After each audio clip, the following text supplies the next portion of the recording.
ओम नमो भगवते वासुदेवाय नमः। आज इस वीडियो में हम कार्तिक पूर्णिमा व्रत की कथा सुनेंगे। कार्तिक अमावस्या के 15 दिन बाद कार्तिक पूर्णिमा आती है, जिसका हिंदू धर्म में विशेष महत्व बताया गया है। धार्मिक दृष्टिकोण से कार्तिक पूर्णिमा के दिन गंगा स्नान करने से पुण्य फल की प्राप्ति होती है और इस दिन व्रत करने से व्यक्ति को मोक्ष प्राप्त होता है।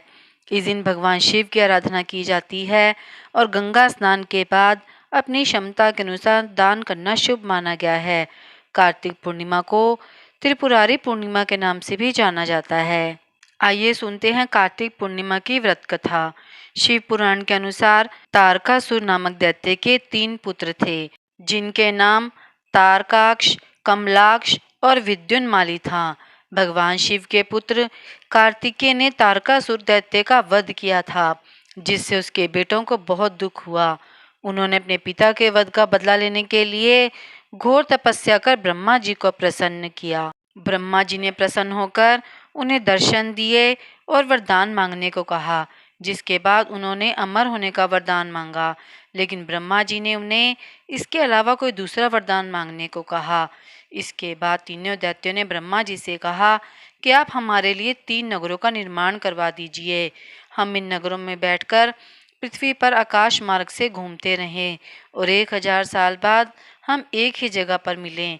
जब हम तीनों एक जगह पर मिलें तो तीनों नगर मिलकर एक हो जाएं और जो भी देवता एक ही तीर से इन नगरों को नष्ट कर सकेगा, वही हमारी मृत्यु का कारण होगा।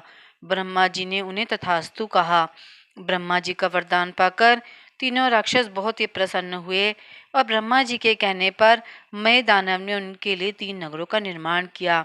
इनमें से एक नगरी सोने की, एक चांदी की और एक लोहे की थी। सोने की नगरी तारकाक्ष को मिली, चांदी की नगरी कमलाक्ष और लोहे की विद्युन्माली को मिली। तीनों ने अपनी अपनी नगरी पर अधिकार कर लिया। इंद्र देवता इन तीनों राक्षसों से बहुत भयभीत हुए और भगवान शंकर की शरण में गए। इंद्र की बात सुनकर भगवान शिव ने इन दानवों का नाश करने के लिए एक दिव्य रथ का निर्माण किया। इस दिव्य रथ की हर एक चीज देवताओं से बनवाई गई थी। चंद्रमा और सूर्य से पहिए बने। इंद्र, वरुण, यम और कुबेर रथ के 4 घोड़े बने। हिमालय धनुष बने और शेषनाग प्रत्यंचा बने। भगवान शिव खुद बाण बने और बाण की नोक अग्निदेव स्वयं बने। इस दिव्य रथ पर भगवान शिव स्वयं सवार हुए। देवताओं से बने इस रथ और तीनों भाइयों के बीच भयंकर युद्ध हुआ। युद्ध करते समय प्रभु लीला से एक ऐसा समय आया जब तीनों रथ एक ही सीध में आ गए। जैसे ही तीनों रथ एक सीध में आए, उसी समय भगवान शिव ने अपने बाण छोड़े और तीनों का नाश कर दिया। इसी वध के बाद भगवान शिव को त्रिपुरारी कहा जाने लगा था।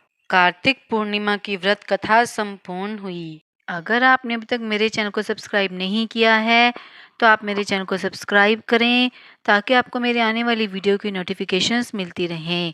आप मेरी वीडियो को ज़्यादा से ज़्यादा लाइक और शेयर करें।